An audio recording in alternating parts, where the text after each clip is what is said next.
Bismillahirrahmanirrahim. Assalamualaikum warahmatullahi wabarakatuh. Alhamdulillah kita berjumpa lagi di mata pelajaran fikih ya, langsung yang saya ampu yaitu Pak Muhammad Nasrullah. Kali ini kita melanjutkan pelajaran yang kemarin yaitu tentang bersuci dari hadas. Kali ini kita melanjutkan materi selanjutnya yang kemarin yaitu tentang berwudu. Berwudu menurut bahasa berarti bersih atau indah, sedangkan menurut istilah ya syar'i itu syarak berarti membersihkan anggota-anggota wudhu, menghilangkan hadas kecil. Wudhu adalah salah satu syarat sah sholat yang harus dilakukan sebelum mengerjakan sholat. Jadi sebelum sholat memang diwajibkan untuk wudhu. Jadi ketika kita mau sholat gak wudhu, maka sholat kita tidak sah, karena wudhu adalah salah satu syarat sah untuk melaksanakan sholat ya. Syarat-syarat sah wudhu ya, syarat-syarat sah wudhu di sini ya ada beberapa bagian, yaitu yang pertama itu Islam, yang kedua itu mumayyiz. Mumayyiz itu orang yang sudah bisa membedakan antara yang baik dan yang buruk ya, seperti kalian ya, siswa SMP, yaitu sudah mumayyiz karena sudah bisa membedakan mana hal yang baik dan mana hal yang buruk, maka itu bisa masuk syarat ini. Yang ketiga itu menggunakan air yang suci dan mensucikan ya. Air suci yang mensucikan bagaimana? Air yang lebih dari 2 kola atau air yang mengalir ya. Itu air yang suci mensucikan, air yang lebih dari 2 kola.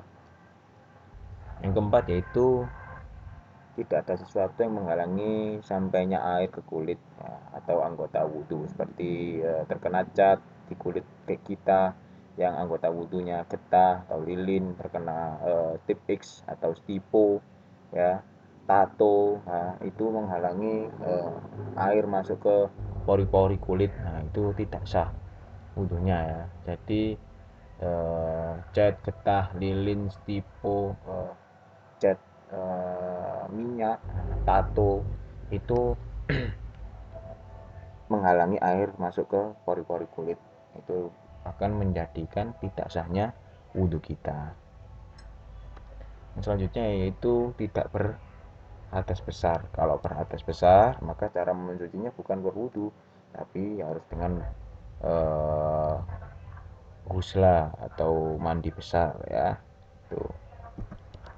Selanjutnya fardu wudhu ya, niat wudhu dalam hati barengan ketika membasuh muka. Yang kedua itu membasuh muka. Yang dimaksud membasuh muka yang wajib basuh ketika wudhu yaitu membujurnya itu dari tempat tumbuhnya rambut, dari atas itu ya, membujur dari tumbuhnya rambut hingga dahi ujung ya, itu kalau membujur. Kalau melintangnya ya dari telinga yang satu ke telinga yang lain, anak telinga yang satu ke anak telinga yang lain. Jadi batas-batasannya muka itu yaitu dari tumbuhnya rambut kalau membujur sampai dagu. Kalau melintang yaitu dari anak telinga satu ke anak telinga yang lain itu. Yang selanjutnya yaitu membasuh kedua tangan hingga siku-siku ya, membasuh kedua tangan sampai dengan kedua siku ya. Yang selanjutnya itu mengusap kepala atau sebagian rambut ya. Yang selanjutnya itu membasuh kedua kaki sampai dengan kedua mata kaki. Yang terakhir yaitu harus tertib, harus urut ya, mulai dari niat membasuh muka, membasuh kedua tangan sampai siku, mengusap kepala dan membasuh kaki ya, itu adalah harus urut. Tidak boleh diloncati atau diacak, secara acak tidak boleh. Misalnya habis muka terus kaki ya, itu tidak boleh. Habis muka ya harus membasuh kedua telapak tangan, seperti itu, harus urut ya. Jadi niat dulu membasuh muka, terus membasuh kedua tangan ya, kedua tangan seluruhnya dibasuh sampai siku-siku, terus mengusap sebagian kepala atau rambut.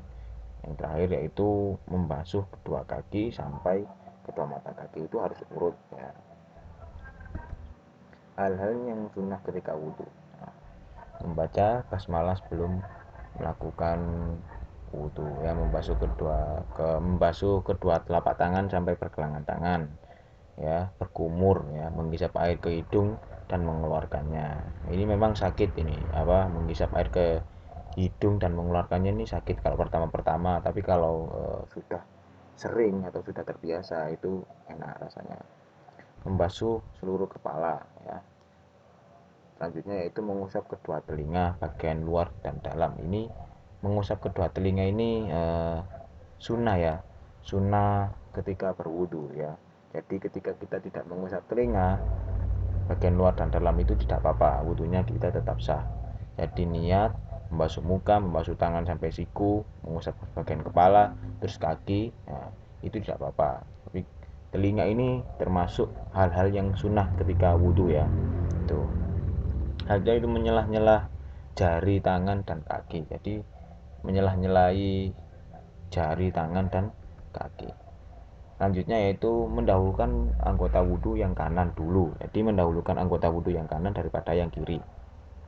Selanjutnya yaitu tiap-tiap basuhan atau usapan sebanyak 3 kali. Jadi membasuh muka dibasuh 3 kali ya, membasuh tangan 3 kali, mengusap sebagian kepala 3 kali ya, terus membasuh kaki ya 3 kali ya, seperti itu. Terus selanjutnya membaca doa setelah mengerjakan wudhu ya. Doanya ada yang tahu doanya? Nah, doanya yaitu ini ya, a'udzubillahi minasyaitonirrajim, bismillahirrahmanirrahim, asyhadu alla ilaha illallah wahdahu la syarikalah wa asyhadu anna sayyidana muhammadan abduhu wa rasuluh, Allahumma ja'alni minat tawwabin wa ja'alni minal mutatahhirin wa ja'alni min ibadika sholihin ya, itu. Selanjutnya itu bersiwak. Nah, ini disunahkan ketika setelah wudhu itu bersiwak. Selanjutnya menggosok anggota wudhu agar lebih bersih. Yang selanjutnya tidak berbicara ketika wudhu. Nah, ini tidak boleh berbicara ketika wudhu, tidak boleh ya. Selanjutnya itu membaca 2 kalimat syahadat dan menghadap kiblat. Ini diusahakan ya, diusahakan mengucapkan 2 kalimat syahadat, asyhadu alla ilaha illallah wa asyhadu anna muhammadar rasulullah, dan menghadap kiblat. Nah, hal-hal yang membatalkan wudhu yaitu keluarnya sesuatu dari 2 jalan, yakni kubul dan dubur, seperti kencing, kentut, berak, dan hal lain yang wajar atau tidak wajar. Kentut ya atau berak itu eh, keluarnya sperma atau mani itu membatalkan wudhu, harus mandi besar kalau keluarnya sperma ya. Tapi kalau kentut atau berak ya atau kencing itu bisa disucikan dengan menggunakan wudhu.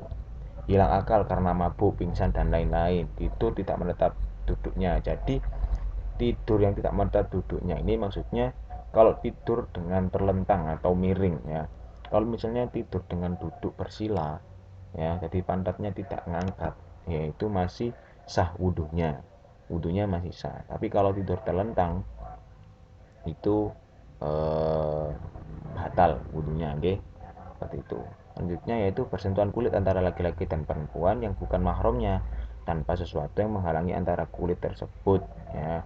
Jadi langsung bersentuhan antara kulit laki-laki dan perempuan yang bukan mahramnya. Jadi yang tidak ada eh, penghalangnya atau tidak ada batasannya seperti kain langsung kulit ketemu kulit, itu batal ya, yang bukan mahramnya laki-laki dan perempuan. Selanjutnya itu menyentuh kemaluan ya, menyentuh kemaluan kubul ataupun dubur itu membatalkan wudhu ya, dengan telapak tangan tanpa penghalang. Jadi langsung disentuh kemaluannya dengan tangan tanpa menggunakan penghalang itu batal ya, baik kemaluan sendiri maupun kemaluan orang lain.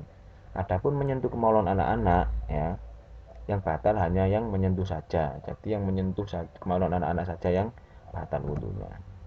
Oke, selanjutnya ya ini soal latihan ya anak-anak, kerjakan di kertas folio ya. Setelah itu nanti kalau ada pengumuman untuk mengumpulkan di sekolahan, dikumpulkan ya. Kalau belum ada informasi atau pengumuman di grup untuk mengumpulkan, jangan dikumpulkan terlebih dahulu ya. Itu tadi yang dapat saya sampaikan. Tetap semangat, tetap jaga kesehatan kalian ya. Mudah-mudahan ilmu yang saya sampaikan dapat bermanfaat. Sekian, terima kasih.